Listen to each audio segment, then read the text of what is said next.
Hello hi guys नमस्ते welcome back to my vlog. यहाँहरूलाई मेरो भ्लगमा स्वागत छ। सन्चै हुनुहुन्छ? म पनि सन्चै छु। सो गाइज तपाईँहरूलाई फेरि आज एउटा नयाँ भ्लग लिएर आउँदैछु। आजको भ्लग पनि इन्फर्मेटिभ छ है। तपाईँहरूले मेरो थम्बनेल हेरेर थाहा पाइसक्नुभयो आज म के टपिक्समा कुरा गर्दैछु भनेर। आज चाहिँ म विशेष गरी रोमानियामा काम चेन्ज गर्नलाई के गर्नुपर्छ अथवा काम चेन्ज गर्न कति सजिलो छ, काम चेन्ज गर्दाखेरि कस्ता कस्ता समस्याहरू भोग्नुपर्छ भन्ने विषयमा तपाईँहरूलाई जानकारी दिँदैछु।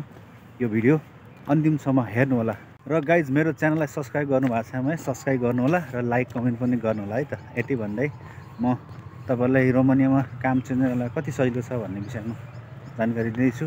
काम चेन्ज गर्नलाई धेरै गाह्रो छ साथीहरू, अरूले भने जस्तो सजिलो छैन है तपाईँलाई, किनभने कम्पनीले हतपति तपाईँको रिलिज पेपर दिँदैन है। त्यो कारणले गर्दाखेरि तपाईँलाई गाह्रो हुन्छ। अहिलेसम्म रिलिज पेपर नपाइकन तपाईँले काम चेन्ज गर्न सक्नुहुन्न, किनभने अर्को कम्पनीले प्रायः जसो चाहिँ तपाईँको रिलिज पेपर खोज्छ है। त्यो कारणले गर्दाखेरि अब तपाईँ जुन कम्पनीमा काम गर्दै हुनुहुन्छ तपाईँहरूको त्यो कन्ट्र्याक्ट पुरा नभइन्जेलसम्म तपाईँले रिलिज पेपर पाउनुहुन्न। र अर्को कुरा अपवादको रूपमा कुनै कम्पनीले चाहिँ तपाईँलाई रिलिज पेपर बेगरै पनि काम दिन सक्छ होइन। त्यो चाहिँ धेरै कम मात्रामा हुन्छ। त्यो चाहिँ तपाईँको जुन कम्पनीमा जाँदै हुन्छ, जुन कम्पनीले तपाईँलाई हायर गर्दैछ त्यसले चाहिँ तपाईँलाई सम्पूर्ण डकुमेन्ट बनाइदियो भने है। नत्र कतिपय कम्पनीहरूले चाहिँ अब तपाईँलाई लगेर डकुमेन्टै नबनाइदिने पनि हुन्छ है। अब बनाइदिन्छु भन्छ, पछि सार्दै अनि ढिलो भएर तपाईँ इलिगल पनि हुन सक्नुहुन्छ। त्यस्तो केसहरू पनि धेरै छ। सो तपाईँले यदि कम्पनी चेन्ज गर्दै हुनुहुन्छ भनेदेखि चाहिँ तपाईँले पहिला जुन ठाउँमा जाँदै हुन्छ, जुन कम्पनीमा तपाईँ जाँदै हुन्छ, चेन्ज गर्दै हुन्छ, त्यो कम्पनीमा चाहिँ कन्फर्म गर्नुहोस् तपाईँले होइन। त्यहाँको वर्क पर्मिट झिक्नुहोस् अनि मात्रै भरसक चाहिँ तपाईँले पुरानो कम्पनीबाट रिलिज मागेर जानुहोस् है त। मेरो सुझाव चाहिँ त्यो हो, नत्र भने तपाईँले दुःख पाउनुहुन्छ है।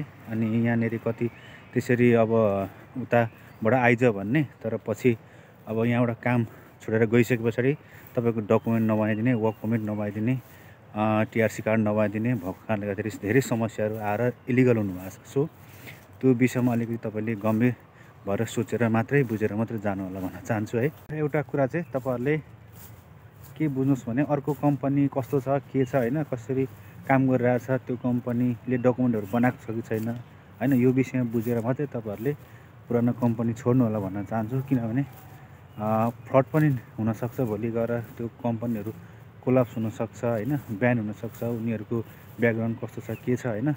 त्यो कारणले गर्दाखेरि समस्याहरू उत्पन्न हुनसक्छ है। अनि त्यो कम्पनी चेन्ज गर्ने बेला तपाईँले एकदमै बुझ्नु होला। र हतपति चाहिँ म के सुझाव दिन चाहन्छु भन्दाखेरि हतपति कम्पनी चेन्ज नगर्नु होला, किनभने दुःख पाउनुहुन्छ है। तपाईँहरू यदि रोमानिया हुनुहुन्छ र कम्पनी चेन्ज गर्दै हुनुहुन्छ भनेदेखि चाहिँ एकदम विचार गरेर गर्नु होला भन्न चाहन्छु है। अनि आजको भिडियोको इन्फर्मेसन यही थियो तपाईँहरूलाई। अब फेरि अरू भिडियोमा तपाईँहरूलाई नयाँ इन्फर्मेसनहरू दिँदै जान्छु है। आज चाहिँ अलिकति कुल छ वातावरण, यहाँनिर पानी पनि एकछिन पऱ्यो गाइज है। म चाहिँ बाहिर यसो निस्केको छु वाकमा फ्रेस हुनको लागि, र तपाईँलाई इन्फर्मेसन भिडियो पनि बनाएको। तपाईँहरूलाई पक्कै पनि यो भिडियोले एउटा इन्फर्मेसन गेन भयो होला भन्ने लागेको छ। र बाँकी फेरि अर्को भिडियोमा नयाँ इन्फर्मेसनको साथ भेट्ने बाचा गर्दै बिदा चाहन्छु। By C you next vlog है त।